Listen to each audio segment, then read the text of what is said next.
Natanggal ako ng trabaho. Paano kasi nahuli ako ng boss ko na natutulog habang nagtatrabaho?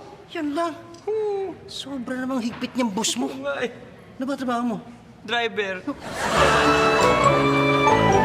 Hoy, totoo bang nakipag-break ka sa syota mo? Oo, kasi alam mo, yung shota akong yun, hindi malinis sa katawan eh, madumi. Bakit ka nakipag-break? Eh, bagay na bagay pala kayo. Ay, nakaluksa ka. Oo nga, Mare. Kasi yung biyanan ko, tsaka yung aso ko na-aksidente. Bilib naman ako sa'yo, pare. Talagang nakaluksa ka. Alam mo, bihira na sa panahon ng ganyan, no? Oo, ganito talaga ako magmahal ng aso eh. Pare, 3 plus 4. 3 plus 4. Oo. Pambihira ka naman, pare. Maski sinong tanga na masasagot yan eh.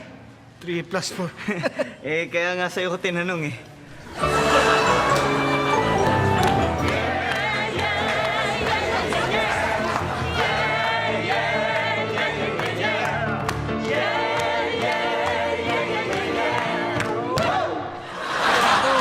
Bakit ang lungkot mo?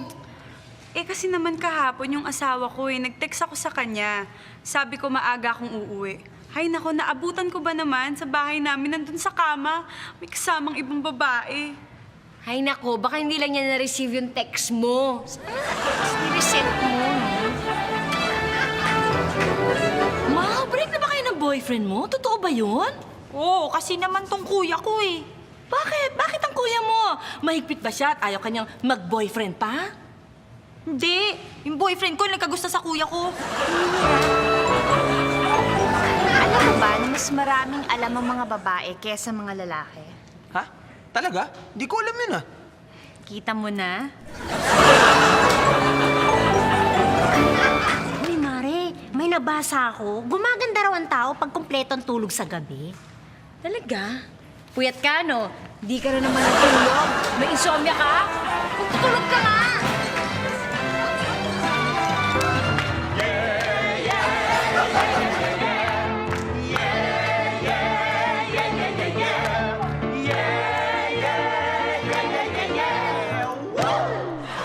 Uy, alam mo, tuwa ako dun sa manliligaw ko. Sabi niya kasi ako raw pinakamagandang babaeng niligawan.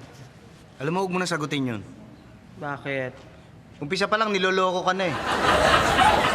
Sinungaling na, sinungaling. Ano ba? Magmula nung nalaman kong may sakit ako, hindi na ako makatulog. Kawawa ka naman. Ano ba yung sakit mo? Insomnia. Pare, ayaw ko na talagang mag-aral. O bakit naman? Kasi mga kaklase ko eh. Tinutokso ako na teacher's pet daw ako. Ganon? Oo. Ibig sabihin yung teacher mo, paborito ka? Hindi! Oh, bakit? Dahil mukha raw akong pet.